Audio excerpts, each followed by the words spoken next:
সিদ্ধপীঠ তারাপীঠ বীরভূমের জনপ্রিয় এক তীর্থক্ষেত্র। দেশের বিভিন্ন প্রান্ত থেকে অগণিত মানুষ ভিড় করেন তারাপীঠে। সারা বছর ভক্তদের ভিড়ে গমগম করে তারা মায়ের মন্দির। তবে এবার সেই মন্দিরের অব্যবস্থা নিয়ে ক্ষোভ বাড়ছে সাংবাদিক মহলে। অভিযোগ, মন্দিরে সাংবাদিকদের প্রবেশে কড়াকড়ি আনা হয়েছে, যার ফলে সংবাদ সংগ্রহে গিয়ে তারাপীঠ মন্দিরে প্রতিনিয়ত সমস্যার মুখে পড়ছেন সংবাদ মাধ্যমের প্রতিনিধিরা। সাংবাদিকদের অভিযোগ, সঙ্গে বৈধ পরিচয়পত্র, আইডি কার্ড, চ্যানেলের লোগো লাগানো বোম থাকা সত্ত্বেও মন্দির চত্বর এমনকি গর্ভগৃহে প্রবেশের অনুমতি মিলছে না। পেশাগত দায়িত্ব পালন করতে গিয়ে তাদেরও সাধারণ পুণ্যার্থীদের মতোই দীর্ঘ লাইনে দাঁড়িয়ে থাকতে হচ্ছে। ফলে সময় মতো খবর সংগ্রহ করা যাচ্ছে না। সমস্যায় পড়ছেন সংবাদ মাধ্যমের প্রতিনিধিরা।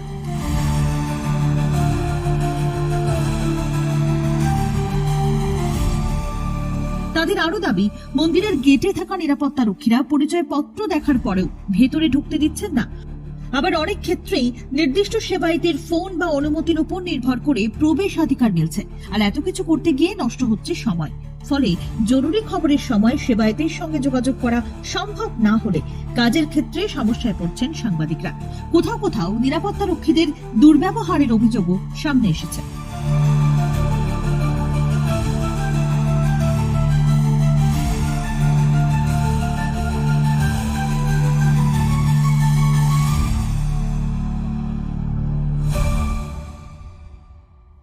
শুধু মন্দির চত্বর নয়, একই অভিযোগ তারাপীঠের হোটেলগুলিতেও।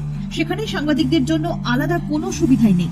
মন্দিরের সংবাদ মাধ্যমের জন্য আলাদা কোনো কুইক অ্যাক্সেস বা বিশেষ ব্যবস্থা না থাকায় ক্ষোভ বাড়ছে সাংবাদিক মহলে।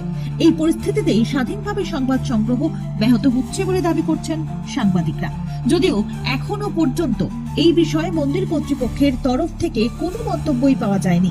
আগামী দিনে মন্দির কর্তৃপক্ষ এই সমস্যা সমাধানে আদৌ কোনো পদক্ষেপ করে কিনা সেটাই। আরো লেটেস্ট খবরের আপডেট পেতে ফলো করুন রাতদিন.in।